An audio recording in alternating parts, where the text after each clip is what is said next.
بەناوی خوای بەخشندەی میهرەبان بینەرانی ئازیز و خۆشەویستی ڕسەی زانایان سەلام و میهرەبانی خوای گەورەتان لەسەر بێ بەختەوەرین کا لە ئاڵقەیشتری بەرنامەی ڕچە بە خزمەتیەوەی ئەزیز و خۆشەویست شاد بووینەوە. خۆشەویستان لە ئاڵقەی ئەمجارە دەمانەوێت مامۆستایەکی تری پایابەرز و مامۆستایەکی خانەدان و مامۆستایەکی پڕ لە عیلم و معریفەت و زانای ئەم کوردستانە ئاشنای ئەوەی ئەزیز و خۆشەویستکەین. ئەویش ڕێزدار جەنابی مامۆستا مەلا تاهای کۆڕەیە. ڕاستە جەنابی مامۆستای پایابەرز لە ناحیەی بەردەڕەشا لەدایک دەبێت، بەڵام 6 دانە ساڵی ڕێک لە کۆڕێ ژیان گوزەرەکە. دەیان و سەدان مامۆستا لە ژێردەستی جەنابی مامۆستا هەم بڕوانامەی زانستی وەردەگرن و هەم دەبنە مامۆستای پایابەرز بۆی خزمەتی میحراب و مزگەوت و مینبەرەکان بکەن. ئەوەی خۆشەویست لەگەڵمانە بمینێن تا دواساتی بەرنامە بۆ ئەوەی زیاتر و باشتر و چاکتر ئاشنایی ژیان و سیرەت و پای زانستی جەنابی مامۆستای مەرحوم بن. لەگەڵمان بن.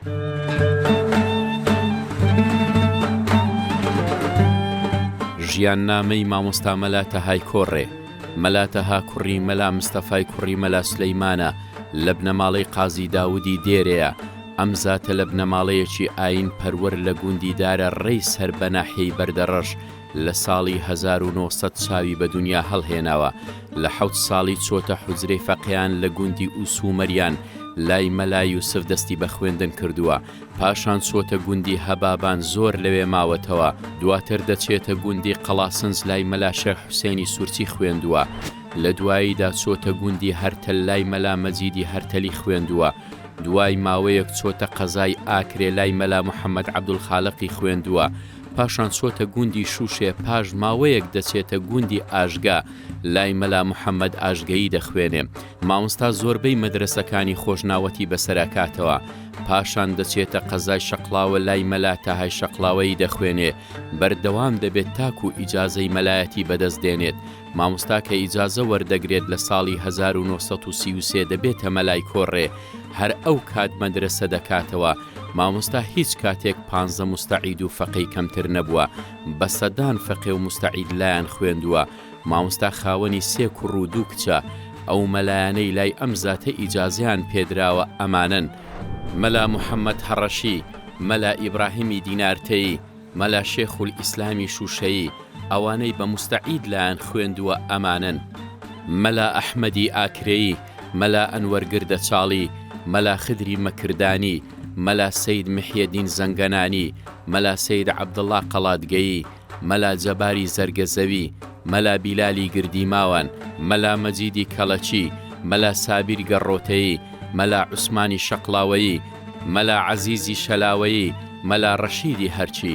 لە ساڵی 1963 فەریزەی حەجی کردووە. مامۆستا بەردەوام بووە لە دەرزگوتنەوە تا کۆتایی ساڵی 1989. مامۆستا لەبەر پیری و بێتاقەتی و نەخۆشی لە ماڵەوە دەکەوێ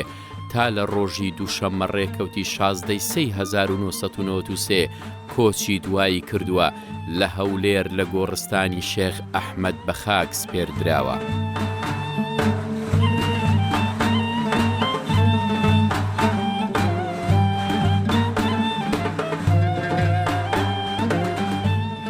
دووبارە سەلامی خوای گەورەتان لەسەر بێ ئازیزان و خۆشەویستانی ڕچەی زانایان. خۆشەویستان، ئێمە لە خزمەتیەوەی بەڕز و خۆشەویستە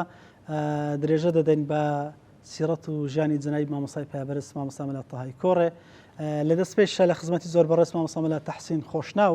کە بەڕێزان ئاشنایی سیرەت و ژیان و پێگەی زانستی جەنابی مامۆستان. ئێمە لە نزیکەوە لە خزمەتی مامۆستا. مامۆستا جان سەرەتا سەلامی خوای گەورەت لەسەر بێ. وعلیکم السلام ورحمة الله وبركاته. سپاس دەکەم. زۆر سپاس. مامۆستا جان پێمان بڵێ جەنابی مامۆستای ڕەحمەتی لەکوێ لەدایک بوو، سەرەتا دواتریش سەرەتای دەستپێشی خوێندنی لەکوێ بوو؟ دیارە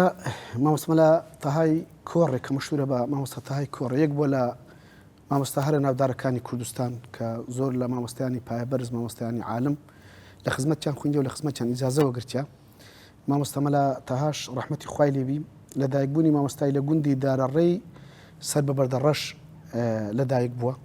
و پاشانیش لە خزمەتی مامۆستا مەلا سەعیدی مامی دەستی بە خوێندن کردیا لە تەمەنی کچکەیاتی و هەر لەوێ مامۆستا، هەر لەوێ بەڵێ هەر لە منتیقەی بەردەڕەشی. ئەوجە پاشانیش کە فەقی عادەتی و دەگەڕێ و دەسوڕێ گوند بە گوند، شار بە شار، دێ بەدێ هەدەف کۆکردنەوەی زانستی شەرعیەوە. بەڵێ هەتا زانستەکەی خۆی کۆ دەکاتەوە. ئەو شوێنانەی کە مامۆستا لە بۆی چووە بۆ مەبەستی خوێندنیان کۆکردنەوەی زانستی شەرعی چێ بوون؟ پێدەچی یەکجار زۆر بنجێکان چکە مامۆستا پیاوێکی زۆر عالم بوو لەکن عالمی زۆر گەورەشی خوێندیە بەڵام هەندێک لەو زیانەی کە ئەمە زانیتمان و لە خەڵکییان لە مامۆستایان بیستیتمانیان لە زاری خۆی بۆ وەختی خۆی بیسترابی چەندجەیەکن لە شەقلاوی خوێندیە کە هەر لە شەقلاوەش پاشان ئیزازێ وەگرچە و هەروەها لە ئاکرێ خوێندیا لەکن بابی باپیری ئەو مامۆستا محەممەدی ئاکرێ کە ئێستا ئیمام خەتیبی مزگەوتی گەورەیە کە دەکا بابی مامۆستا ئەحمەدی سەیدا لە خزمەتەوەی خوێندیا لە هەرتەلەی خوێندیا لەکن مامۆستا لە مەزیدی هەرتەلی و هەروەها لە هەبابانی خوێندیا لە هەرشەمی خوێندیا لە ئاژگەی خوێندیا لە چەندەها جیتریشی خوێندیا بەڵام ئەوەی کە معلوم بی لە کنەما هەر ئەو جیانە ینی ئەو شوێنانی کە بەرەسان ناوتان هێنا هەم حتمما مامۆسای پایبەرزی هەبوون و مامۆساش بە مەبەستی کۆکردنەوە زانست هەموو شوێنە گەڕاوە بێگومان ئەوانەی کە باسم کردن هەمووی حوزرە و مەدرسەی زۆر گەورە بووینە بۆ نمونە مەسەن هەرتال یان بالیسان خەتا شەقلاوە هیران ماوەران ئەوانە هەمووی حوزرە و مەدرسەی زۆر گەورە بووینە لە منتیقەی ئەو جە پاشانیش گڕاو و کۆڕێ و شوێنی تریش بەڵێ دوزار مامۆستا ئەوەی کە زانستی شەرعی تەواو کرد بڕوانامەی زانستی لە خزمەتی چی وەرگرت مامۆستا دیارە کۆتایی خوێندنەکەی لە شاری شەقلاوەی بووە لە خزمەتی مامۆستا شێخ تەهای شەقلاوەی هەر لە خزمەتی ویش لە مزگەوتی گەورەی شەقلاوە لە خزمەتەوەی ئیجازە وەگرتە بەڵێ حتمما مامۆستا بەڕێزەکان کە دوایە کە بڕوانامەی زانستیان وەردەگریان بەر لە بڕوانامەش ئیدی فەقیان دەرسەداوە کاتێک کە مستعیدویان بڵێن کاتێکە لە ژێر خۆیان قوتابی هەبوون ئەوانە ئەگەر چی بخۆشیان دەرسیانە خوێن بەڵام بە بەردەوام دەرسیانە گوتەوە بەر لەوەی کە بڕوانامەش وەربگرن مامۆستا ئەو قۆناغی هەبوو کاتیشە دەرسی دەگوتەوە دیارە بێگومان کە مستعیدە تەوان فەقیاتی چەند مەرحەلەی هەیە مرحلەی سوختەی هەیە مرحلەی ناسکە مستعیدی هەیە کە نابێتە مستعیدی تەواو مرحلەی مستعید و ئیستعدادی مەلایەتی هەیە کە ئەو کاتی دەبی تەدریسێش بکە و ئامادەبی لە بۆ هەموو شتەکان لە بۆ تەدریسێ لە بۆ فتوا لە بۆ وتار ئیمامات لە بۆ هەموو شتەکان جارە حتمما مامۆستاش یەک بۆ لە مستعیدە چاکان و دەرسی هەبووینە لە ناو فەقیانیش دوزار کە بڕوانامەی وەرگرت لەکوێ دەستی بە زانستی شەرعی کرد ئەوەی کە دەرس بڵێتەوە لە مەدرسە و لە حوزرێ سەرەتا ئەوەم لات سوبرێ مامۆستا ولادەتی مامۆستای لە 1970 بووە بالضبط لە 1970 لە دایک بووە پاشانیش لە 1933 لە پاشی مەلایەتی و لە پاشی ئیجازەی وەگرتیا یەکسەر هاتە کۆڕێ و مەلایەتەکەی ئەوەل و ئاخرە لە باشە چۆن بوو چۆن مامۆستا هاتە کۆڕێ لێرە یەکجاری نیشتە جێ بوو کەماوە ئیدی عادەتی مامۆستایان وا بوو دەگەڕان و دەسوڕان چێن دەرێ بژێوی ژیانیان تۆزەک هەباوە ئەو خەڵکە فەقیان لۆ ڕاگردبانە لەوێ زیاتر دەمانەوە یەک لە ئامانجۆدەفەکانی ئەوەش بوو دەبا حوزرەی هەبانێ فەقەی هەبانێ وانە ئەوە با ئەوەشمان لە فکر نەچی لە کۆڕێ خەڵکی زۆر ڕێکوپێکی لێ بۆ خەڵکی نان بدە و خەڵکی خانەوادە و بەڕێز و محتەرەمی لەوە بەتابەتی ئاغاکانی کۆڕێ کە نابی دەوریوانش لە یاد بکرێ ئەوانش زۆر یارمەتی دەربووینە هەم لە بۆ مامۆستای و هەم لە بۆ ڕادبەی فەقیان و ڕاگرتنی فەقیان و خەڵکی کەش بەعام بەڵام زیاتر ئاغاکانیش زائیدی ئەوە سەبەبە بۆ لەوەی کە مامۆستا بیستە کۆڕێ کە مەلایەکی چاک بوو لەوێش ئەو خەڵکی کۆڕێ بە ئاغا و بە کرمانز و بە هەموو خەڵکەکە بتوان فەقیان لە بۆ مامۆستا ڕابگرن و مەدرسەی گەورەی لۆ دروستکەن ئەوجا لەبەر هەندێش مامۆستا دیارە لە تەمەنی خۆی نزیکەی ئەتوانم برێم 6 ساڵی لەوێ مایتۆ چووکە لە ساڵی 1933 کاتە کۆڕێ و هەتا ساڵی 1993 وفاتی کردی هەر لە کۆڕێ بووە لە کۆڕێ هەم پێشنێژیە کرد و هەم ژووتاری هەبوو هەمیش مەدرسێ بەردەوامی هەبوون بەڵێ بێکومە بەڵێ حتمما کە ئیجازە وەرگرت و مەدرسەی هەبوون ئەگەر ئەو فەقیانەمان پێ بڵێن مامۆسانێکە لە خزمەتی جەنای مامۆستا هەم بڕوانامەی زانستیان وەرگرتی هەمیش زانستی شەرعیان لا خوێندووە والله ئەوە یەکجار زۆر مامۆستا لەلایەن خوێنە لای مامۆستا تەهای مامۆستای زۆر چاک دیارە مامۆستا یەک بۆ لەو کەسانی کە خەڵکێکی زۆر چاکی دروست کردی خەڵکێکی زۆر مهم عالمی زۆر چاک چ ئەوانەی کە ئیجازەی پێدان و ئیجازیان لە خزمەتی مامۆستای وەرگرتەوە چ ئەوانش کە ئیجازیان وەرنەگرتەوە بەڵام لە خزمەتیان خوێندە کە کۆمەڵە مامۆستایەکی زۆر بەناوبانگ لە هەموو کوردستان لەوان بۆ نمونە هەندێک ناوان دەرێم و داوای لە بودنیش دەکەم ئەگەر هەندێکان نەزانم یان هەندێکم لە فکر چوبن لە یاد چوبن لەوان مەسەلەن مامۆستا مەلا ئەنوەر گردەچاڵی هەبووە لە خزمەتی مامۆستای خوێندە کە پیاوەکی بەڕێز بۆ ئیجازەشی لە خزمەتەوەی ئەوانەی کە باسان دەکرد ماون مامۆستا هەندێک وفاتیان کردی هەندێک ماون مامۆستا مەلا ئەحمەدی سەیدای ئاکرێ کە وفاتی کردی ئەوش لە خزمەتەوەی جارە ئیجازە وەرگرتە مامۆستا مەلا خدری کرو ئەوش لە خزمەتەوەی ئیجازە وەرگرتە و پێم وابی ئێستا مابی مامۆستا مەلا سەید محیدینی زەنگەنان ئەوش لە خزمەتەوەی ئیجازە وەرگرتە و عالم بۆ پیاوەکی زۆر عالم بووە لە منتیقەی بەردەڕەش مامۆستا مەلا سەید عەبدوڵڵای قەرادگەی کە پارپێرار وفاتی کرد کە پیاوێکی ناودار بۆ ئەوش لە خزمەتەوەی ئیجازە وەرگرتە مامۆستا مەلا عەبدولجەبار زەرگەزەوی ئەوش کە لە خزمەتەوەی زۆر خوێندە و پێم وابی ئیجازەی لە خزمەتەوەی وەرگرتبی بەڵام متأكدم ئیجازەی دومیشی لە خزمەت مامۆستا مەلا عەبدولکەریمی مدەڕس وەرگرتە پێم وابی لە خزمەتەوەی ئیجازە وەرگرتبی مامۆستا مەلا بیلالی گردیماوان ئەوش لە خزمەتی خوێنجە و لەو سارانە وفاتی کرد مامۆستا مەلا عەزیزی شەقلاوی کە قازی هەموو خۆشناوەتیە و قازی شەقلاوەیە ئەوش یەکە لە مامۆستا ناودارەکان و لە خزمەتی مامۆستای خوێنجە مامۆستا مەلا عوسمان لاسەی کە سەرۆکی لێژنەی فتوای شەقلاوەیە لە یەکێتی زانایان و ئەوش یەک بۆ لەو کەسانی کە لە خزمەتی مامۆستای خوێنجە و کە مامۆستایکی زۆر بەتوانەیە و هەروەها موجزیشە و چەند ئیجازەشی داینە مامۆستا مەلا جەلال خەیلانی کە ئەویشیان یەک بۆ لەو کەسانی کە لە مامۆستای خوێنجە مامۆستا مەلا سابیر دۆرەیی مامۆستا مەلا عەبدوڵڵای پارپیتانی کە وفاتی کرد و مامۆستا مەلا ئەمین قێڕژەیی مامۆستا مەلا عومەر باوەفەتی کە ئێستا لە تەچیە و یەکە لە مەرجەعەکانی مەنتیقەی تەچە و چەمچەماڵ و هەروەها مامۆستا دکتۆر شەمسەدین کە ئێستا لە هەولێری بەداخەوە تۆز دەکرد ناساغ و ئینشاءالله خوا شیفای لێ بینی ئەوانە و دەیان و سەدان مامۆستای زۆر زیرەک و بەتوانای کوردستان لە خزمەتی مامۆستا مەلا تەیان خوێنجە کە ئەتوانم برێم مەدرسەی کۆڕێ مەرجەع بوو لە بۆ هەموو کوردستان و نەکە کوردستانی خۆمان زاری وە بە فەقەی دیکە لە ئێران و تورکیاش لە خزمەتیان خوێنجە و لە سەردەمی زانای مامۆستا حوزرە و مەدرسەی کۆڕێ و کاتە بەس ئەو لێرە مەدرسەی هەبوویان ئیدریش هەبوون حتمما ئەو کاتی و پێش ئەو کاتیش لە خۆشناوەتیە مەگەر گوندە چیک و ئەگەنا زۆر بێ هەر زۆری گوندەکان حوزریان لێبوو و مەدرسەشان لێبوو حوزریان لێبوو بۆ معنای حوزرە مەسەلەن گوندی وا هەبووە 4 فەقی 5 فەقیانە بۆ مەدرسە و حوزرەی گەورەش هەبووە کە وەکو مەدرسەی زۆر گەورە کە هەموو علومەکانی عەقلی و نەقلی لێ گۆترایتەوە وەکو مەسەلەن باسمان کرد هەرتەل ئەو جەبالیسان و ماوەران هیران شەقلاوە گڕاو زۆر شوێنی تکەش کە ئەوانە ئەتوان برێم مەدرسەی زۆر گەورە بووینە لە خۆشناوەتیە زیاد لەوانش لە زۆربەی هەر زۆری گوندەکانیش فەقی هەبووینە بەردەوام ئەو 4 فەقی 5 فەقی تا 10 فەقیان بە بەردەوامی هەبووینە بەڵێ مامۆستای پایبەرز ئەو کاتەکە هاتێرە هەتا وەفاتی فەرمووە بڵن دو ساتەکانی تەمەنیەکانی خۆشکەوت هەر قوتابی هەبوون وایە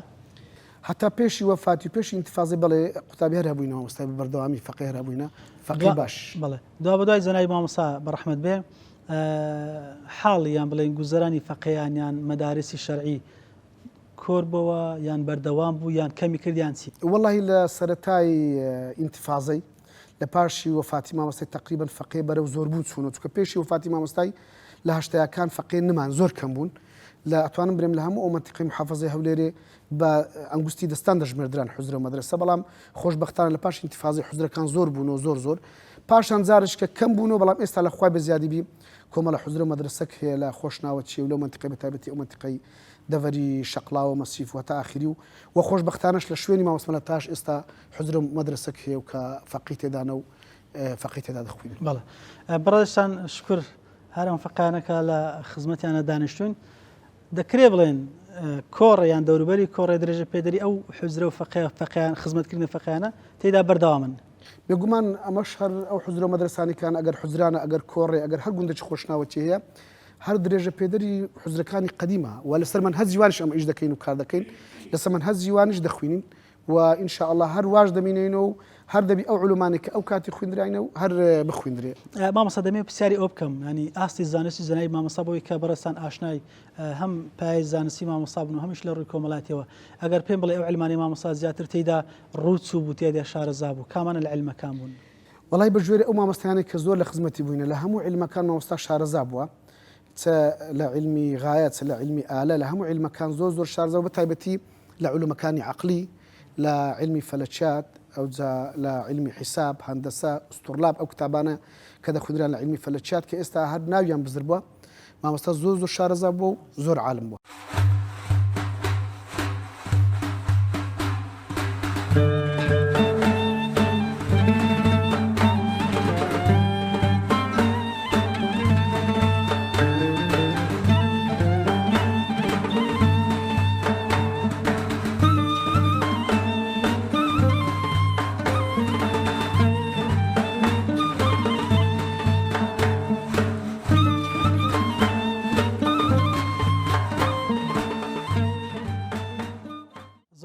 مامۆستا عوسمان لاسەیی یەکێک لە قوتابی بەڕزەکانی جەنابی مامۆستا ئەگەر بێت و پێناسەیەشی بەرەکەتی تەمەنی پڕ لە زانست و معرفەتی جەنابی مامۆستامان لەوە بکەی مامۆستای بەڕێز بسم الله الرحمن الرحيم الحمد لله رب العالمين والصلاة والسلام على سيد المرسلين وعلى آله وأصحابه أجمعين مامۆستا مەلا تەهای کۆڕێ خدا عەفوی بکە مامۆستایەکی زۆر بەرز و بەڕێز بوو زۆر بەتەقوا بوو ئەمن لە ساڵی 72 لە خزمەتەوی ئەم خوین مختصرم لە خزمەت ئەخوین ئینسانیشی بەوەڕع و بەتەقوا بوو متەواضع بوو مختصر من لخزمة خوين بخوي زور جار وهبو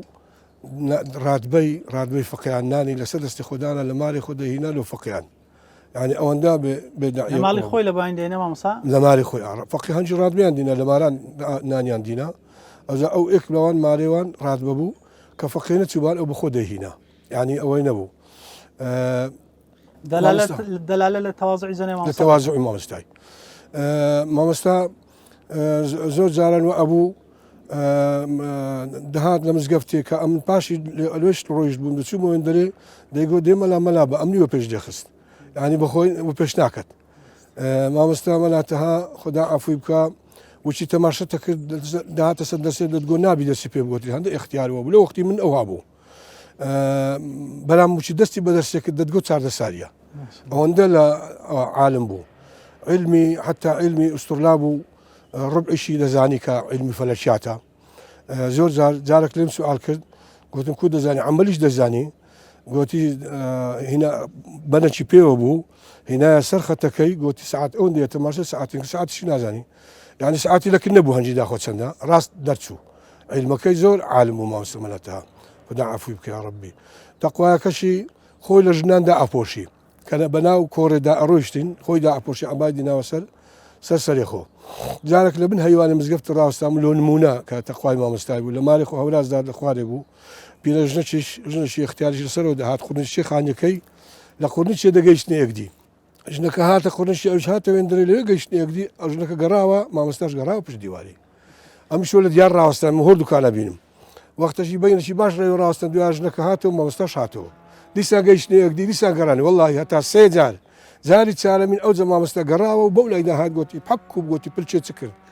أوائك ولا تقوى كاني ما مستملات حياي ما مستعد لا أنا والله أمن لقالوي كلا خزمتها يبو ملا مولودي كامسة من لقاد أبو رفيق بوين ملا شمس الدين بحركي دكتور شمس الدين استا أويش من لقاد أبو بيكو وين فقي كان أمن درس مفقيان وسوخت كان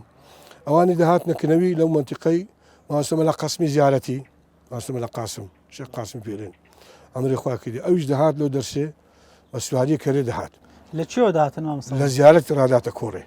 تقريبا ببيان ساعاتك زيات ربو ملا سليماني آشقي دهات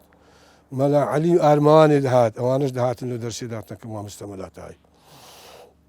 ما مستا إنسان شي حق قوبو إنسان شي أوبو شرم شي ناكل لحقه وزور عالم بو زور بتقوى بو وندي كأمن لخزمتي بوم لخزمت ما مستملات هاي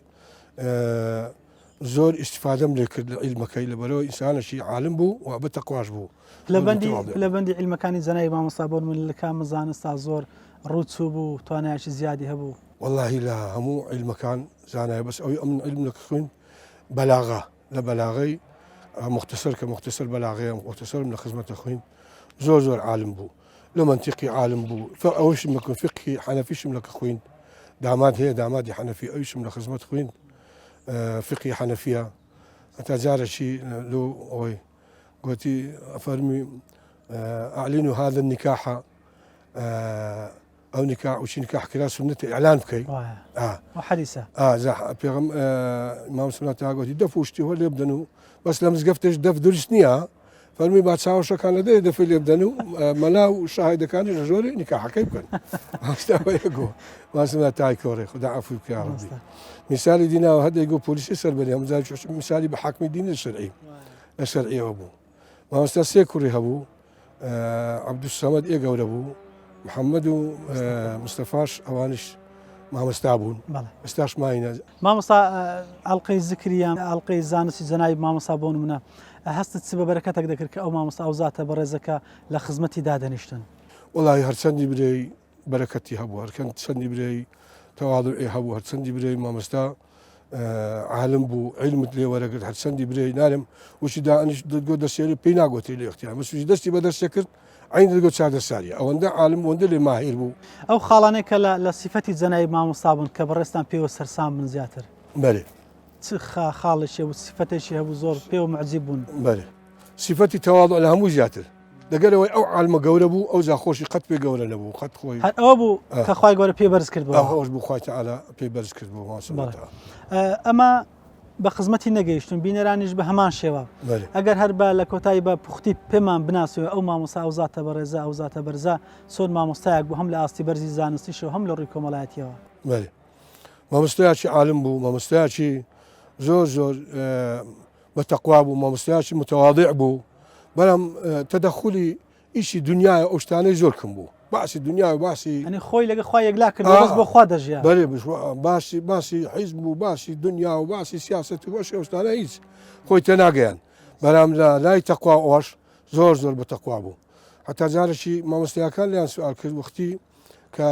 مەلیک وەختی خۆی کوژرا مەلیک علەساس مەلیک سەید بووە گوتی لەو نێجێرا مامۆستای لێوان ژێراوە گوتی مەلاکان گوتیان ئەو مەلیکە پیاوەکی خراپ بوو لێ کوژرا و کوژرا با بڕوا و گوتم لە چەند دەری وارێ گوتیان لە تەفسیری ئیبن کەسیر وارێ گوت تەماشام کرد دەرێ یەستەمیع عەلەیه کول جەبار لە شارێکی کە بەغدایە شارەکە نارێ بەغدایە شارێکی کەوە ڕووباری بەناودادێ لەوێن دەرێکا لەسەری خراونە گوتی وەڵڵا ئەوە شاهیدێکی لەو مەلیشیدایە زەمامۆستا زۆر معجب بوو بە زەمانی ئەوی مەلیکی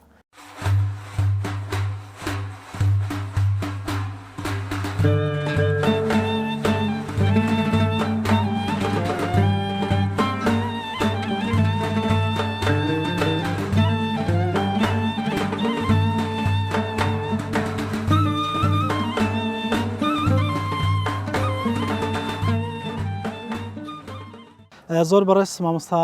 جەلال خەیلانی یەکێک لە قوتابی بەڕێزەکانی جەنای مامۆستاکە وابزانم زانستێکی زۆری لە خزمەتی ئەو خوێندووە جە مامۆستا جانم دەمەوێ پێم بڵێ سەرەتای دەستپێکی خوێنی جەناب لە خزمەتی جەنای مامۆستا کەی بووە چەند لە خزمەتی مایە و زانستەکان چی بوو کە دەتخوێند بەناوی خوای بەخشندە میهرەبان سەرەتا زۆر سپاس بۆ ئەم خزمەتە گەورەیە وڵای من ئەوەی ڕاستی بی دوو جار لە خزمەت مامۆستا مەلاتای کۆڕێ بوویمە جاری یەکەم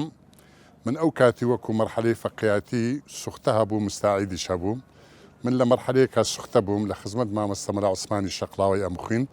ئەو مستعید بوو لای مامۆستا مەلاتەهای ڕەحمەتی ئەی خوێن طبعا 8 مانگ ئەو کاتی من لە خزمەتی بووم لە مەدرسەکەوی مباشر من دەرسم لە خزمەت ئەو ناخوین دەرسم لای مامۆستا مەلا عوسمان ئەخوین بەڵام مامۆستا مەلا عوسمان دەرسی لای مامۆستا مەلاتا ئەخوین دوای ئەوەی لە ساڵی 1977 ئەمن ئەو کاتی مختصر و جەمع جامع مەخوێندن کە ئەو دوو کتابانە ئاخر مادەی فەقیاتینە کە ئەوانە تەواوکردنیدی کۆتایی بە خوێندنی مەلایەتی دێتن لەو کاتیوە من چووم و خزمەت مامۆستا مەلاتەهای ئەو کاتی خۆم مستعید بووم لە خزمەت مامۆستا مەخوێن من کتێبی جەمع جامع کە کتێبەکە لە ئوسوول الفقه زۆر مەشهورە لە ناو مەلای کوردستان هەموو مەلایەش ناتوانی بیرێتەوە بەڕاستی من ئەو کتێبی جەمع جامعم لە خزمەت مامۆستا مەلاتەهای کۆڕێ خوێن و هەروەها کتێبەشی شێکە لە شریعەتی ئیسلامە توحفەی پێئەرێن طبعا سێ بەحث لە ئەو کتێبەیەک چووکە توحفە زۆر گەورەیە هەموو ناخوێندرێ بەڵام سێ باسی گرنگکەنە لەنا ئەو کتێبەی خولع و تەلاق و نیکاح ئەو سێ بابەتانەشم لە خزمەت مامۆستا مەلاتای خوێندوونە مدەی خوێندنەکەم لای مامۆستا مەلاتای ئەتوانم برێم لە خزمەتی زیاتر لە ساڵێک و 2 مانگ و زیاتریش بووە باسی زانستی جەنای مامۆستامان بۆکە ئەو کاتەکە بەڕێستان لە خزمەتی بوون حتمما ناڵێم هەڵسەنگاندن بەڵام حتمما خوێندوتەوە کە مامۆستا چ ئاسێکی بەرزی هەبوو بۆی کە ئەو زانستانی کۆتایی مەلایەتی گوتوتەوە بەڕاستی مامۆستا مەلاتەها ینی وەکو برێ بە من تعریف ناکرێ علم و گەورەی ئەو مامۆستایی وشەی عەلامە نەک عالم ئەگەر لە کوردستانی بۆ هیچ کەسێک بەکار بێ پێی برێن عەلامە مامۆستا مەلاتەهای کۆڕی عەلامە بوو لە عیلمەکانی جەمع جامع کە کتێبێکی زۆر قڕسە لە لای مەلایەن قەنەعاتت بێ ئەو جەمع جامع ئەتوانم برێن بە کامیلی هەمووی لەبەر بوو یعنی ئێمە بەس عیبارەتمان بۆ ئەخوێندەوە ئەو لەو لایەوە هەمووی معنا کرد و مامۆستاش ناحیە علمیەکەی چەندی برێ عالم بوو بەڵام ئەو کەسەی لە خزمەت مامۆستای ئەخوین ئەبی بەخۆش مستەوایەشی هەبا طبعا مستعیدە طبعا وایە مستعید بۆ چکە مامۆستا ئەو توانایی نەبوو برێن کەی وشە هەموو شی بکاتەوە بۆ تەلەبە بۆ فەقێ یعنی مامۆستا بەخۆی مەفهومەکەی ئەدایە دەبێت تو بەخۆ توانای ئەوەت هەبا لە ناویەشی بیبێ دەرەوە عیلاجی بۆ بکەیت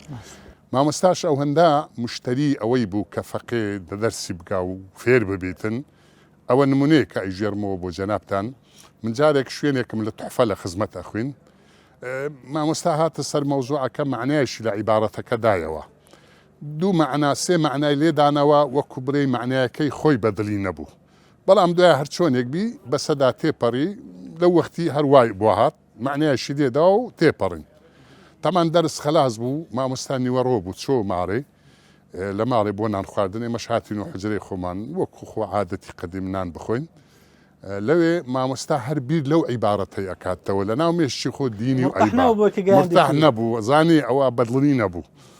ئیدی منداڵەکان بۆ ئەمنیان جێراوە گوتیان نانین بۆ دانابوو لەسەر نانی بوو خەریک بوو بسم اللهی لێ کرد بوو دەست بە نانی بکە وەڵام بزانم گوتی لقمەیەکیشی خواردبوو مامۆستا هەر لە ناو مێشتی دەهاتوە چوو ئەو مەوزوعە لەو کاتی بۆی هاتبوو کە بۆی هاتبوو گوتی یەکسەر مڵاکەکەی دانا نانەکەی بەجێ هێشت بە سەرعی هەستا پێراوی دەپێکردن و هاتەوە حجرەی چونکە ئێمە لە حجرە بووین ئەوە لە ماڵی خۆی بوو حتا منداڵەکان گوتیانەمە بە دوای داهاتین گوتین بابە تو بێبەڕای چ بوو وەمان زانی تووشی حاڵەتێکی فجاعی نخۆشێک شتێک بووە گوتی لێم گەڕێن کە هات ئێمە لە حجرە ئێمەش نانماندانا بوو خەریشی نان خواردێ بووین مامۆستا فجعەتی وەژۆر کرد کەەوە زۆر کرد ئەمەش زۆر پێم عەجەب بووین ینی مامۆستا لەو کات و ناسکەی وەختی نان خواردنێ چوویتۆ ماڵێ بۆ هاتیتەوە هاتە ژۆر گوتە من فڵان ئەمیش هەستامە پێوە گوتم بەڕێ مامۆستا گوتی ئەوەی من گوتم جا قسەکانی وابوون بە زۆری کەلیماتی عەرەبی بەکاردەهێنا گوتی ئەوەی من گوتم هەڵە بوو غەڵەت بوو وە نەبوو ئەمن هەر مەوزوعەکەم لەبیر کرد بوو گوتم مامۆستا مەبەستت چییە گوتی لە توحفەی ئەو معنای من لە عیبارەتەکەم داوە گوتی غەڵەت بوو گوتی جا ئەدی ئەزانی چۆنە مش گۆ بەڵێ گوتی بینە کتابەکەی هەر کتابیش لێ بوو کتابەکەم هێنا گوتی ئەوایە ئەوەیە کە ئەو معنای لێداوە یەکسەر چوە ناو مێشتی میش 100% تەواو بوو ئەجا پێی گوتم گوتی حەزەکەم ئەوەی حاشەشی لەسەر بکەی بنووسیەوە ڕاجع و مەرجعی بۆ بکەیت چونکە گوتی من چەند جارێک گوتیتمەوە هەموو جارێ غەڵەتم کردە لێرە لە بیرم چووە بۆ ئەوەی لە داهاتوودا ئەو شتم لە بیر نستەوە من ئێستاش ئاماژەم پێ کردیا کە هەر لە لای من حاشەکەمەوە یعنی ئەوە بەو دڵسۆزێ هەبوو بەرامبەر بە خوێندن بەڕەستەن بۆ مووقیفی زەنەی مامۆستا کە چەندە دڵسۆزە بۆ گەیاندنی پەیامەکەیان زانستەکەی چی دڵێ یانی چی لێ دەخوێنەوە لە مووقیفی والله موقفی مامۆستا طبعا مامۆستا ئەوەی ئەی کرد هیچ مەبەستەشی نەبوو تەنها مەبەستی خزمەتی ئاینی پیرۆزی ئیسلام بوو پەرۆشی مامۆستا دەکا بۆ قوتابیەکان زۆر بە پەرۆشان بوو مەبەستی بوو علم بەڵاو بیتەوە مەبەستی بوو خەڵک فێرە زانستی بیبی مامۆستا مەبەستی بوو ئەوەی کە لە لایتی و ئەیزانی بە خەڵکێک ڕای بگەینی وەکو سەدەقەشی جاریە لە دوای خۆی بەجبێری وەکو ئێستا نەبوو برێن مامۆستا بیل لە ژیانی دنیای بکەتەوە لە دوا ڕۆژدا لە مستەقبەل چی هەیە چی نییە ئیمکانیاتی چییە مادیاتی چییە بیری لەو مەوزوعی ناکردەوە تەنها بیری مامۆستای لەوەی بوو دوو فەقێ دوو تەلەبە پێ بگەینی لە دوا ڕۆژدا ئەو عیلمەوی نەفەوتێتن و بۆ خەڵکی بڵاو بکرێتەوە لەگەڵ قوتابیەکانی بۆ منە هەڵسوکەوتی چۆن بوو چەندە بە پەرۆشە بۆی کە لە خزمەتی قوتابیەکان بیکە لە دوا ڕۆژە ینی مامۆستایانێکی وا بەرهەم بێنێکە وەکو سەدەقەی جارێ بۆی ببنێتەوە مامۆستا یەک لە سیفەتە هەرە جوانەکانی ئەوە بوو بەرامبەر بە قوتابیەکانی خۆی یعنی نەک برێ وەکو مامۆستایشی بە فەخفەخە خۆ پیشان بداتن و تەلەبە برێن وەکو هاوڵاتی دەرەجە دوو تەماشە بکرێتن مامۆستا دەگە فەقەی یەکسانە بوو قەناعەتت بێ لە کاتی دەرسی بە تەلەبەی ئەگۆ ئەگە کەسێکی زۆر شارەزان نەبا هەستی ناکرد ئەوە مامۆستای ئەوە فەقەیە یعنی ئەوەندا پیاوێکی متەوازیع و ملکەز بوو بەرامبەر بەو شتانە و خوڵقیشی لەگەر فەقەی زۆر خۆش بوو مەسەلەن مجامەلاتی فەقەیە کە دەرسی پێ ئەگۆتن یعنی وە نەبوو مەسەلەن تووڕەبوونێکی پێوە دیاربی یان گرژێکی پێوە دیاربی یان هەڵسوونێکی پێوە دیاربی مامۆستا دائیمەن بە زەردەخەنە و پێکەنینەوە دەرسەکانی بە فەقانە ئەو کاتەی بە بەڕێستان ماوە بۆن منەگە بتوێ شتێکی زۆر زەق و باو بوو بە سوودبی لە ژیانی جانی مامۆستا لە بۆمانی باسکەی مامۆستا واللهی ئەوەی زۆر ئەمە سوودمان لێ دیتە لە ژانی مامۆستای من ئەو شاهدی هەمومان ئەدەن ئەوەی قوتابیبی و فەقیبی لە لای مامۆستای بەڕێز ئەتوان بێن مامۆستا تەمەنێکی گەورەی هەبوو هەر هەمووی تەمەنی خۆی لە علم و لە بڵاوکردنەوە علم و زانستی سەرف کرد و ئەو مامۆستا بەڕێزە پیاوێکیش بوو بە حەقەت لە ناو خەڵکی لە گوندی کۆڕێ کە کۆڕە گوندێکی زۆر گەورەیە ئێستا بوویتە شارۆچکەیەکی تەواو ئەو کاتی خەڵکی کۆڕێ مامۆستا هەرچەندە لە دنیایی زۆر شارەزان نەبوو لە ئومور و کاری دنیایی بەڵام خەڵکی ئەو کۆڕەیە بە گچکەتەوە بە گەورەتەوە بە ژنتەوە بە پیاوتەوە هەر شتێکیان لێ ڕووبدابا داهاتنە خزمەت مامۆستای ئەو هەندە قەنەعەتیان پێ بوو دوعای مامۆستایی ئامۆژگاری مامۆستای لەلایەوەن هەموو شتێک بوو من ئەوەی هەستم پێکردێ کە مامۆستمەلاتەها دەیان و سەتان فەقەی وەکو منی پێگەیاندووە بە حەقەت هەموو لە بەدەستی ئەو مامۆستای پێگەیشتوونە ئێستاش لا یەزال ئەوەی من خۆم مەسەلەن کە من فەقێم هەموو دەرسەرێمەوە ئەوەی کە ئێستا هەستەکەم ئەی زانمودەی فێربوویمە ئەتوانم برێم هەموو لە خزمەت مامۆستمەلاتای کۆڕێ بووە بەرهەم و سەدەقەی زەنای مامۆستا بۆ ئەو دەڕوا بۆ ئەوە دەڕواتن و هەمووی باقیە و ئیجا نەک لە لای من لە لای دەیانی وەکو من ئەو شتەماوەتەوە دوعا و داوای زەنابەت لە بۆ زەنای مامۆستا و ڕوحی والله ئەمن لێرەوە لە ئەگا پارێمەوە لە خوای گەورە ئینشاءالله جێی مامۆستای بەهەشت پان و بەرینا خوای گەورە مامۆستای عەفو کردیا خوای گەورە گەورەترین سەدەقەی جاریەی بەنسیب مامۆستای کردیا کە بەڕاستی مشینە دەیانی وەکو من و سەتانی وەکو من پێگەیشتیا ئێستاش ئێمە لە نیابەتەن لە بنی مامۆستای وەفات کردو ئێمە عینی دەرسەکە ئەرێنەوە ئەوەش هەر سەدەقەی جاریە بۆ مامۆستا ئەڕواتن مامۆستا جێگای گومان نییە ئینشاءالله خوای گەورە عەفوی کردە و جێ و مەکانی بەهەشتە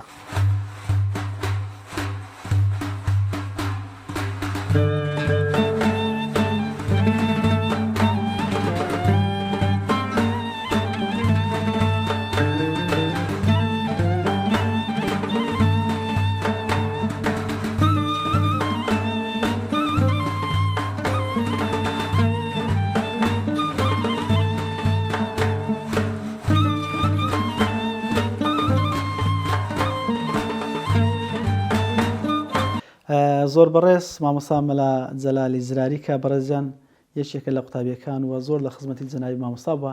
جا بۆیە من پێم خۆشە ینی زیاتر لە سیرەتی ژیانی جەنابی مامۆستا لە بەڕێزیانە دەربێنم مامۆستا گیان دوایەوەی کە سەلامی خوای گەورەت لەسەر بێ لە بەڕێستانەکەم دەمەوێت پرسیاری ئەوە بکەم مامۆستای کۆڕێ بەڕەحمەتبی خەڵکی لای ئێوە بوو و عەشیرەتیشی زراری بووە لەبەرچی پاشکۆی کۆڕێ پێونووسا بسم الله الرحمن الرحيم والصلاة والسلام على خير خلق محمد وآله أجمعين لكن بحثي صالحان رحمة دباري لكن بحثي فاسقان شا رحمة دباري ومقولي خوما ما مستملاتها بياوشي زور تهيي بوا لفقياتي لكوري زور خوينديا بلام لأصلا خرشي ديرو میرا خوڕی بووینە لە ئەسڵەن باب و باپیریان لەو جیانە دانیشتینەوانش دەڤەری زرارەتینە بەڵام لە دوایە لە بەم مەلایەتی و باب و باپیریان مەلا بووینە ئەوانە یعنی پەرتەوازە بووینە باپیرە گەورەشان بە ناوی مەلا قازی داود مەشهورە باپیرە گەورەیان ماری قازی داودیان پێدەرێن مارەی زۆرن مەلای زۆریان لێ بووینە مامۆستا مەلاتەها دوو مامی لە کودەریان بووینە کە دەکا گوندی خۆم و دەڤەری زرارەتیشە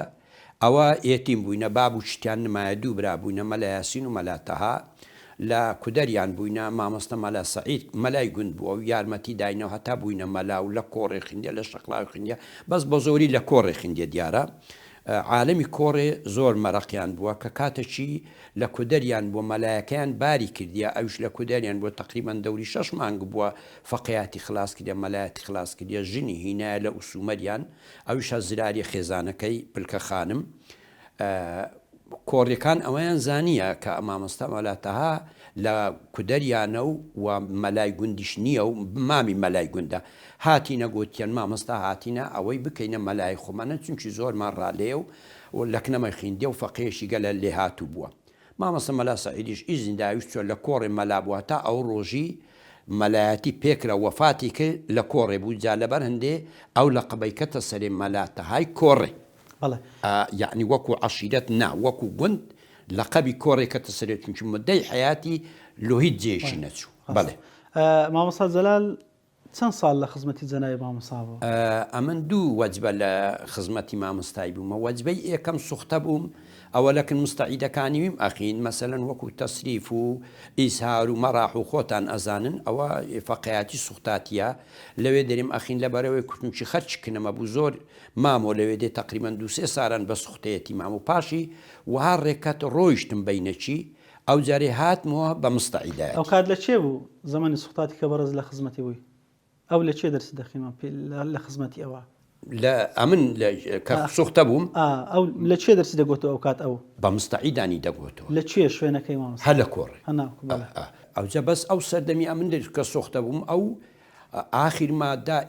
یعنی هەنجی ئیجازە کەم بوون بەڕاستی ئیجازە کەم ئەدران و چەلعان نەبوو بە لاشا و ینی بە لافا و عەفوەن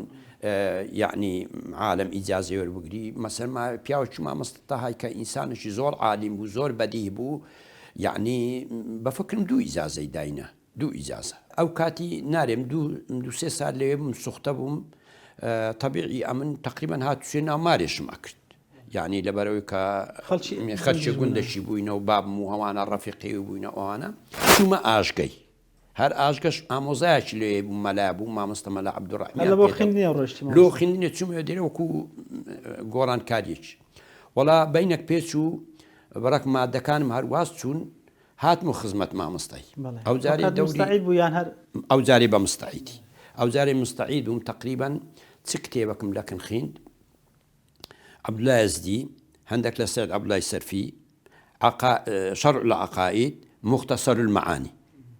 ئەو هەندێک کتێبانە لەکن مامۆستام ئەو جارە چەند بوو مامۆستا ماوەکەی بەڕەئی من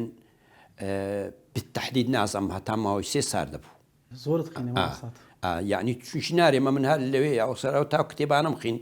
ما ئەوجا ئەوە خینەکەی خۆم ئەو کاتەکە لە خزمەتی بۆن مەحەتمەوەی کە بەڕێستان لەگەڵ یەبوونە ساڵەکان زۆر بوونە ئاشنایت بە پایە و پێگە و پلەی زانستی زانای مامۆسانی چ پێگەچی هەبوو پلەی مامۆستای دەتوانم برێم لە ناحیە عیلم نارێم مەلای و چیوی نەبووینە بە زۆر کم بوون لەبەر ئەوە پیاوەکی کتێبی نەبوون هەمووی تقریبا لە سنج بوو یعنی هەرچی ئەتوو بتخین بەوە معنای لێ دەداوە یعنی ئوستورلاب فەلەکیات ئەوانە هەموو مەلای گەورە گەورە ئەو زمانی پێشتر لەکنیان خوێند بوو مامۆستا مەلاتەها پیاوەشی چەندی برێی بەدین بوو لە عیلم نەزیری نەبوو دەتوانم برێم کن مەلا هەبوو و چوی بوو لەبەر ئەوەی چونچی بێلە عیلمەکەی صفەتی هەموو مەلایەتی کە ئەرێن لەو پیاوەی هاتبووە جێ بێتەماح بێحەسەد بێتەکەبور یعنی تەنازل نەکردن لۆ هەر کەس حتا ماری مەجیداغی لەوێ بوون هەموو یارمەتی مەجیداغە بەخۆی اختیار بوو بەس کوڕەکانی داهاتن دەست لەسەر سینجە ڕادەوەستان یەک جاری نەمدیت بچتە مارێوان ئەوان داهات نەکنەوی ناسیاویش بوون مەلای کۆڕێ بوو ئەوان ئاغێ کۆڕێ بوو ئەوان ئاغێ کۆڕێ بوون ماری مەجیداغە و ماری مشیراغە و کا کوڕەکانی بوو یعنی دەستیانەوە ڕاگرت بوو لەسەر بڕۆ تەماحی هیچی لێ نەبوو هەتا مۆ فکرم دێ جارەشی کابراەک داریان نما بوو مەلاژن گوت بووی ئەوە دارمان نمای حاجی قادر ناوی حاجی قادرەوەی سێچە جاحیری لۆ نردبوونە داران داری بەڕوو لۆ سۆبە مۆبەی کاتێکی مامۆستا هات لە نوێژی عەسری تەشقەرەی بە حاجی قادری کرد گوتێت و لۆ عالمت لۆ من ماندی کردیا یەگوتی وەڵام ماندی ئەکەم و لۆ خۆش هەروە برێ گوتێ فەقێیەکان گوتێت و بێ عەقلی گوتی بە سەعبەت گوتی ئەمن بێ عەقلمیان قەدیم لەگە مامۆستا یەکمار بوون گوتیان بێ عەقلمیان مامۆستا هیچ داریان نمایە کەسیان نییە بستە داران ئەم سێ جا حێرم نادێ دووسێ بارە داری هێشتاش ڕازینی ئەوها بێتەماع قەستم لە مامۆستا مەلاتەهای کۆڕێ بوو ئەوانێ ئەو سیفەت و خەسلەتانێک کە مامۆستای بەڕێز ئەتو پێ و معجیبی زۆر پێی سەرسامی هەر لە یادت مامۆستا بەێ ئەوە لە سیفەتەکانی مامۆستایی وەڵایی سیفەتەکانی مامۆستای دەگە مامۆستا سەید عەبدوڵای قەرادگەش زۆر جار ئەویش لەکنی خوێند بوو دادەنیشتین باسمانە کرد یەک لە سیفەتەکانی کە ئەمن پێ معجەبم بە مەلایەتیەکەی کەەوە زۆر عالیم بوو ئەوە یەک دووەم کە زۆر بێتەماع بوو کە تازە وتم و زۆر بەسیت بوو پیاوەکی بەرگەکی بەسیت بێ خۆی یعنی بێ لە خۆ خەوتین یعنی ئەوە یعنی ئەوانە یەک لە ینی کاوا پێ معجەب بووم ئەمن ئێستا ئەبینم دنیا تشتەشتکەیە ئەموو پێیان خۆشە لەکن مەسئولان دابنیشن بەجوو بۆ مندیلی باش و نازم چی و چی و ئەوانە ئێلە ئاخیری مامۆستا ئەو شتانەی نەبوو حتا خزمەکی ڕۆژێکی هات زۆر پێ معجەب بووم خزمەکی هەبوو هات گوتی ئێمە ئەبینە دەوڵەت گوتی زەحمەتە هەنچی مەحاوەلەی کرد گوتی زەحمەتە ئەوە ساڵی چەند بوو ئەو ساری ئەمن ئەرێم ئەوی ئەو قسەی کرد 63 بوو گوتی زەحمەتە لەوانە کەرک و چێش بگرن ئاخیری هەر بەجی دێنن زەحمەتە ببنێ گوتی پێیگۆ بە کابرایگۆ کابرە تقریبن ئامۆزاشی بوو سەرلق بوو کوڕەکە پیاوەکە ئیتر ئەمن بەو ڕەیانەی معجەب بووم کە ئینسانێکی دووربین بوو ئینسانێکی واقع بوون بوو و نەسیحەتی فەقێ خۆی کچکەی ئەکرد دەیگۆ ئەوها بخینن یعنی سوختەکان قەستم مامۆستا ئەگەرچی کەم دوو بوو زۆر حەزی لە دنیا نەبوو بەڵام ئەگەر بەسەر هاتێک لە تفێک لە ژیانی جەنابی مامۆستا مای پەنبی لە بۆمانی باسکەی مامۆستا مامۆستا نارێم ئەگەر تشتەشی بەدیری نەبە دەیگۆ ئەوە خەپتەیە یعنی سوحبەتی لەگەر برین فەقیان ئەکرد بەڵام وەکو خۆت گۆتنی کەم دوو بوو لە خودبەکانی عادەتی مەلایەنی بوو بەڵام لە دەرس دەبۆ بڵیمەت یعنی ئەبۆ بڵیمەت یعنی ئەبۆ نەو عشتکە لە داڕژانی پڕعلمی بوو لە داڕژانی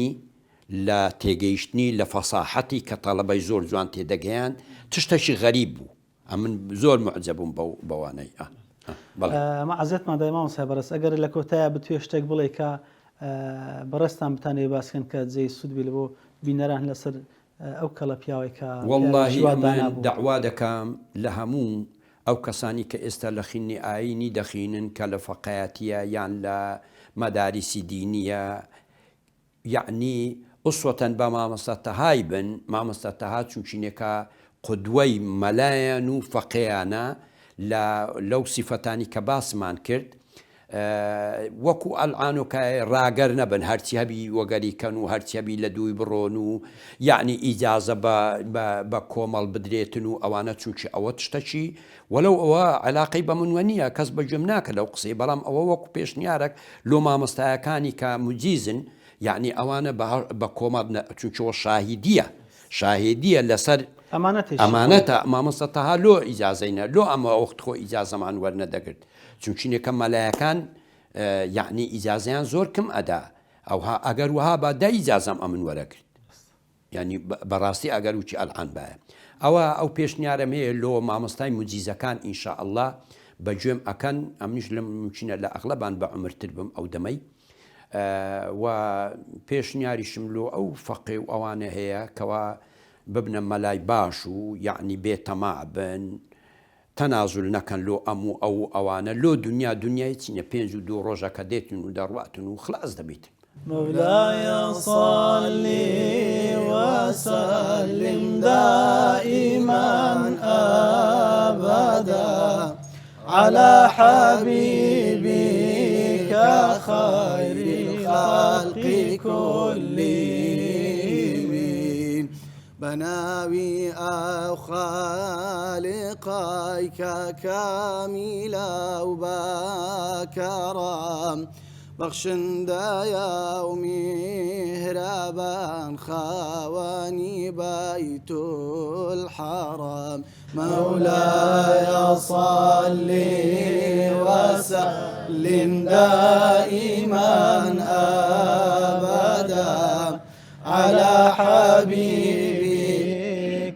خير الخلق كلهم محمد أشرف الأعراب والعجم محمد خير من يمشي على قدمي مولاي صل وسلم دائما أبدا على حبيبك خير الخلق كلهم يا ربي بالمصطفى بلغ مقاصدنا واغفر لنا ما مضى يا واسع الكرم مولاي صل وسلم دائما أبدا على حبيبك خير الخلق كلهم زۆر بەڕێز جەنابی مامۆستا مەلا سابری دۆڕێکە بەڕێزیشان یەکێک بۆ لە مامۆسانێکە لە خزمەتی جەنابی مامۆستا بەرەکەتی زانستی وەرگرتووە مامۆستا جەنەگەر پێمان بڵێ ئەوەی کە لە خزمەتی جەنابی مامۆستا بووی مامۆستای پیا بەرزمان لە چ پێگەیەکی بەرزی زانستیا بوو بسم الله الرحمن الرحيم. الحمد لله رب العالمين، وأفضل الصلاة وأزكى التسليم على سيدنا محمد وعلى آله وأصحابه الغر الميامين. جنابي مامۆستای مەرحوم مامۆستا مەلا تەهای کۆڕێ زاتێکی زۆر پایەبەرز و پڕعلم بوو، دائیما لە سەرەتای بوونی بە مەلایەتی لە کۆڕێ هەتا مابوو لە خزمەتی علم و زانست بوو، دائیما فەقیه هەبوون. ئەو کاتەی من هاتم لۆ خزمەتی جەنابیان کە لە خزمەتی بخوێنم، زۆر بە زەحمەت جێی کردمەوە. سێ مستعیدی هەبوون، گوتی هەر ئەوەندە دەرسم پێگوترێ و بێتاقەت بوویمە. مستعیدەکان کاتە تەمەنی هەبە لەبەر ئەوە مامۆستا اختیار بوو بێت تەمەنی زۆر بوو. مستعیدەکان گوتیان ئەمە دەرسێ شرعی ناخینین، دەرسێ علمی بە مامۆستای برێ و قبوڵی بکە. مامۆستا شەوێ هاتەکنمان لە حوجرێ، ئیدی لە کۆتایی وعدیدا گوتی بابێ باب مادەم هەندە پێتان خۆشە و ئیلحاحەکەن. ئەوجا هاتم لە خزمەتی ئەمن ئەو کاتی سویتیم دەخیند کە کتێبێکی علمی نەحوە شعرە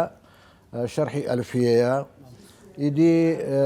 سبەینێک کە نەیگوت چ دەخینی کە چوم دەرسێ بخینم، کتێبەکەم لە پێش مامۆستایی تەبعی پان کردەوە، مامۆستا ئەو کتێبە دەخوێنمەوە. گوتی وەڵڵاهی تازە وعدمدایە، ئەگەرنا ئەمەیان لە کاتی خۆشیە. گوتی نە سویتیم خوێندیە نەگۆتی تیشمەوە. ئەو فەقیانەی کە لە کنەمە بووینە کە گەیشتنێ سویتی، وتم بڕۆن دەخۆن لە زێچکە بخین. لەبەر ئەوەی دەیگۆ هەندی شعری پیرەژنە عەرەب و ئەوانە تێدایە، ئەمن حوسەلەم نەبووە. زا مامۆستا تەمەنی هەر خەریکی مطالعەی بوو بە حەقەت، بەڵام علمێکی وای هەبوو. حتى ئەمەن سویتیم کە لە خزمەت دەخوێن دەرسی پێگوتم، چەند فەقێیەک سەماعیان دەکرد. یەک لەوانە مامۆستا مەلا مەجید هەبوو، وا دەزانم لە کەرەچێ وەفاتی کرد، لەوێ ئیمام و خەتیب بوو. مامۆستا مەلا مەجید پیاوێکی زۆر دەقیق بوو لە عیلما بە حەقیقەت، سەماعی دەکرد. ئەمیش بەخۆم هەر دەقیق بووم بە قەدەرە خۆم، حتا مطالعی ئیبن و عەقیل و ئەوانەمان دەکرد. مامۆستا ئەدیت زۆر جاران کە پرسیارێکمان دەکرد، قسەیەکی دەکرد، ئەو مطالعەی نەدەکرد مامۆستا بە حەقەت بێ. یعنی هەر دەهاتە سەر دەرسێ وەچی بەهرەیەک بوو، دەستی دووسێ جار ئەو هاالێ دەکرد و ئەو هاالێ دەکرد، وەکو تەرازووی ماشەڵڵا. ئیدی تەقریرێکی دەکرد، یا عینی قسەی ئیبن و عەقیلی دەکرد، یا ئەتوانم بڵێم قسەی جوانتری دەکرد مامۆستا. مامۆستای مەرحوم بەڕاستان پێشنج و تارخوێ بوون لە شەقڵاوە، حتمما ئاشنایتان زیاد وەگە پێمان بڵێ لە ڕووی کۆمەڵاتی مامۆستا لەگەڵ خەڵکی ئاواییە ئەوە یەک دوو لەگەڵ حوجرەیە لەگەڵ فەقییانە چەندە هاودەم بوو، چەندە بۆیانەوە بە خەم بوو. مامۆستا بە حەقیقەت بێ لە ڕووی کۆمەڵایەتی و لە ڕووی خزمەت گوزاری بە خەڵکی کۆڕێ بە حەقیقەت بێ هەموو جوهدێکی سەرفە کرد. ئەگەر یەک لێک عادەز بوو باو ئەو شتانە پێشی دەینانەوە موساڵحەی پێدەکردن، دوایە هەندە لەکن خەڵکی کۆرێ بە قیمەت بوو مامۆستا زۆر جاران مەولودیان دەکرد، ئەمەیان داوت دەکرد وەکو فەقێ دەچوین مەولودمان دەخوێندەوە. ئەوجا کە دەگەیشتینە جێگای شعر و ئەو شتانەت مامۆستا دەیگوت من بە زۆریش ئەمن دەورەکەم دەدید لە شعر خوێندنەوە ئەوانە، دەیگوت نەڕۆی سابیر شعری بخینەوە، دەمخیندەوە. دوایە کە خەلاص دەبووین، خەڵکەکە زۆر بەڕێزەوە بەڕێیان دەکردین، پارەیان دەداما لە بۆ حوجرەی دەشیاندا مامۆستای، مامۆستا لەوانی وەردەگرت چ دەنجی ناکرد. بەڵام کە دەهاتینەوە دەهاتە حوجرەی پارەکەی دەداما، دەیگۆ ئەو پارە لۆنگۆ باشە، ئەمن ئەلحەمدوللا بەشی خۆم زیاتر هەیە. پارەکەی دەدا فەقێیان، یعنی هەموو زوهد و ماندیبوونی ئەوە بوو کەوا فەقێ گوزەرانیان باش بی و بتوانن علم فێر بن. بەبەردەوام مامۆستا و کاتە چەند فەقێ لە خزمەتی جەنابی مامۆستا دەبن؟ وەڵڵاهی ئەمە بووینە 4 فەقێ مستعید لە خزمەتیوی، حتا دەرسە شرعیەکەشی دوایە بەوانیش گۆتەوە بە منیشی گۆتەوە. ئەوەل جار قرار بوو دەرسی شرعی لە زیاتی دەرسی من بی. ئەوجا مامۆستا خدا عەفوی بکە ئەوەندە ڕێک و پێک بوو لەگەڵ خەڵکەکە بە حەقیقەت بێ، یعنی ئەتوانم بڵێم حتا وەفاتشی کرد جێم لە خەڵکی کۆڕێ بووە، دەرێن زەرەرێکی زۆر گەورە لەمە کەوت کە مامۆستا لە کۆڕێ نەشاردراوە دەفن نەکرا لە هەولێرە شاردرایتەوە. معنای چیە مامۆستا پێ دوایەوە؟ معنای خۆشەویستی و معنای شیقە پێبوون و بڕوا پێبوونە بە حەقەت بەنسبەت خەڵکەکەی مامۆستا زۆر عەزیز بوو. بەڵێ بەڵام دوازار هەر نازناوی کۆڕەی وەرگرت. مامۆستا مەلاتەها بەڵێ مامۆستا مەلاتای کۆڕێ مەشهورە حتا مامۆستا یەک لە مواصفاتی بەحقیقت ئەوە بوو یعنی فەرقی سوختە و مستعیدی نەدەکرد ئەگەر مستعیدێک بە سەفەر چووبات دەرسی بە سوختەکانیش دەگوت.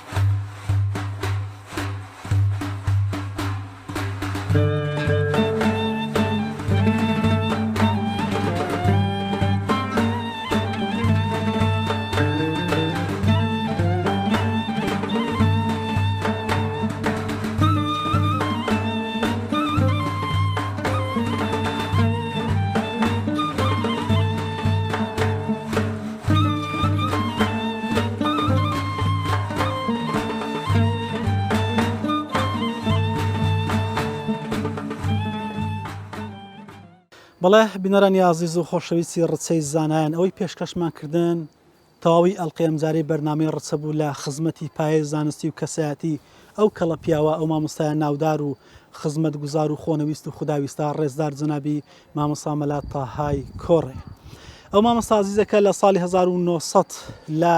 گوندی دارەڕێ لە ناحیەی بەردەڕەش لەدایک دەبێ هەر لە سەرەتای منداڵیەوە بە دوای زانست و کۆکردنەوەی معریفەت و شەریعەتی خوا دەبێ دوای ئەوەی کە بڕوانامەی زانستی وەردەگرێ لە کۆڕێ تەنها ئەلێرا 6 دانە ساڵی ڕێک خزمەتی خۆی لە پەیامی خوا لە مزگەوت حجرە میحراب مینبەر سەرفەکات. ئەو مامۆستا عزیزە مامۆستا گەلێکی زۆری لە دوای خۆی جێهێشت کە بڕوانامەی زانستیان لە خزمەتی ئەو وەرگرت. 2000 جەنای مامۆستا دڵک گەورەکەی لە کۆڕێ لە لێدانەکەوێت و لە گۆڕستانی شێخ ئەحمەد لە شاری هەولێر بە خاک دەستپێردرێ. ئێمە دەخوازین کە مامۆستای پایبەرز خی گەورە ڕۆحنیانەتی ئەو لەگەڵ شەهیدان و پیا و چاکان و ساڵحان و پێغەمبەران حەشرکە دوجارش ئێمە بە خزمەتی ئەو بگەینێ. سوپاسی بینەریتانەکەین کە تا ئێستا بە دیار بەردەمەکەمانەوە دانیشتون بەخوای گەورەتان سپێرم لە دوعای خێر بێ بەشمان مەکەن. سەلام عەلەیکوم وەڕەحمەتوڵڵاهی وەبەڕەکاتوه.